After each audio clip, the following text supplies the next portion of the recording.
Hello everyone, again welcome to the my channel. आज हम लोग इस वीडियो में बात करने वाले हैं कि अगर आप कोई किसी भी टेंडर में आप अपना बिडिंग करने जा रहे हैं तो उस बिडिंग के लिए आपको कौन सा डिजिटल सिग्नेचर का रिक्वायरमेंट रहता है। ये मैं वीडियो इसीलिए बना रहा हूँ क्योंकि मेरे पास बहुत सारे ऐसे क्लाइंट का क्वेरी आया है कि सर जो हम टेंडर अप्लाई करें तो उसके लिए कौन सा डिजिटल सिग्नेचर बनाए।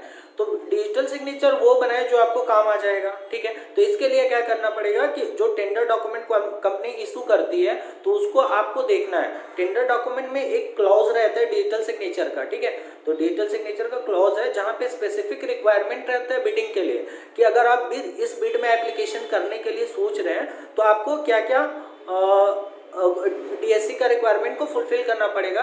यानी कि आपको क्या इंडिविजुअल कैपेसिटी में बनाना है या फिर ऑर्गेनाइजेशन की कैपेसिटी में बनाना है या फिर साइनिंग वाला बनाना है या कॉम्बो बनाना है। कॉम्बो का मतलब होता है साइनिंग प्लस इंक्रिप्शन बोथ वाला डीएससी। ठीक है, तो क्या होता है ना कि बहुत सारे ऐसे क्लाइंट को जब वो टेंडर डालने जा रहे हैं तो उनको डीएससी से रिलेटेड काफ़ी इशू फेस करना पड़ता है। यानी कि वो स्पेसिफिक रिक्वायरमेंट जो टेंडर का है वो समझ नहीं पाते हैं। और एक दो बार ऐसा हुआ है कि मेरे जो क्लाइंट है वो ऑर्गेनाइजेशन के नाम से बनाना चाहिए तो वो इंडिविजुअल के कैपेसिटी में बना लिए, तो क्या हुआ कि उनका जो डीएससी है वो काम नहीं करा। ठीक है, तो इसके वजह से क्या हुआ, अननेसेसरी डिले हो गया टेंडर में।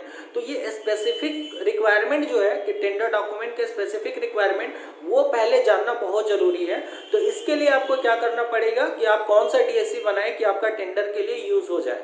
यानी कि आपका टेंडर, जैसा कि आपको पता होता है कि टेंडर का एक स्पेसिफिक डेट रहता है कि आपको इस डेट के अंदर टेंडर के लिए एप्लीकेशन कर देना पड़ेगा। ठीक है, तो अगर आप उस डेट के अंदर नहीं करते तो क्या होता है कि वो टेंडर के लिए आप एलिजिबल नहीं हो पाते, यानी कि बिड में एप्लीकेशन नहीं कर पाते हैं, तो आपको वो टेंडर नहीं मिल पाता है। ठीक है, तो डीएससी का जो प्रॉब्लम है वो क्या है, उसका सॉल्यूशन कैसे होगा कि आपका जो टेंडर डॉक्यूमेंट जिस भी कंपनी में आप टेंडर के लिए अप्लाई करना चाह रहे हैं, ठीक है, जिस भी कंपनी में, तो वो कंपनी क्या करती है कि टेंडर डॉक्यूमेंट इशू करती है। और टेंडर डॉक्यूमेंट क्या होता है कि कंपनी का जो टेंडर से रिलेटेड जितना टर्म्स एंड कंडीशन होता है वो सारा चीज उसमें मेंशन होता है। ठीक है, तो उसमें क्या करना है कि डिजिटल सिग्नेचर वाला क्लॉज रहता है कि हाँ ये डिजिटल सिग्नेचर का क्लॉज है, उसमें स्पेसिफिक रिक्वायरमेंट रहता है कि इस टेंडर के लिए आपको कौन सा डीएससी बनाना है, ऑर्गेनाइजेशन के नाम से बनाना है या फिर इंडिविजुअल के नाम से बनाने से काम चल जाएगा या फिर सिर्फ साइनिंग से ही बनाने से काम चल जाएगा या फिर आपको साइनिंग प्लस इंक्रिप्शन दोनों ही बनाना पड़ेगा। तो ये जो रिक्वायरमेंट है इसको स्पेसिफिकली आपको समझना पड़ेगा।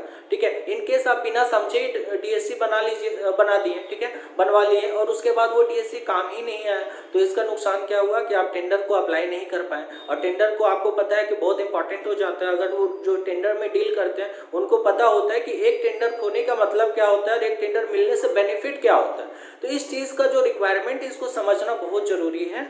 तो आपसे मेरा यही रिक्वेस्ट रहेगा कि अगर आप कोई भी टेंडर के लिए एप्लीकेशन करने के लिए जा रहे हैं तो टेंडर डॉक्यूमेंट में जो भी डिजिटल सिग्नेचर से रिलेटेड क्लॉज है उसको आप देख लें। ठीक है, वहां पे देख लें और उसमें क्या रिक्वायरमेंट है डीएससी का, सिंगल वाला मतलब साइनिंग वाला या कॉम्बो वाला, ऑर्गेनाइजेशन के नाम से या इंडिविजुअल के नाम से बनाना है, तो ये रिक्वायरमेंट को समझें उसके बाद ही डिजिटल सिग्नेचर के अप्लाई करें। मान लीजिए आप बिना समझे डिजिटल सिग्नेचर के लिए एप्लीकेशन करवा लिए और वो आपका टेंडर में काम ही नहीं आया तो क्या होगा कि इसमें दो नुकसान कि आपने जो डीएससी बनाया उसका अननेसेसरी कॉस्ट लग गया और दूसरा टेंडर का अननेसेसरी डिले हो गया। ठीक है, तो इस चीज़ से बचने के लिए आपको क्या है कि टेंडर डॉक्यूमेंट को आप जरूर मतलब अच्छे से इसको समझें और टेंडर डॉक्यूमेंट में जो डिजिटल सिग्नेचर का क्लॉज है उसको आइडेंटिफाई करें और वहाँ पे देखें कि डिजिटल सिग्नेचर का रिक्वायरमेंट क्या है। ठीक है, आप डिजिटल सिग्नेचर से रिलेटेड कोई भी क्वेरी फेस करते हैं तो आप मुझे कॉल कर सकते हैं। और अगर आप डिजिटल सिग्नेचर बनाने से रिलेटेड कोई क्वेरी फेस कर रहे हैं तो आप हमें कॉल या मैसेज भी कर सकते हैं। Thank you very much.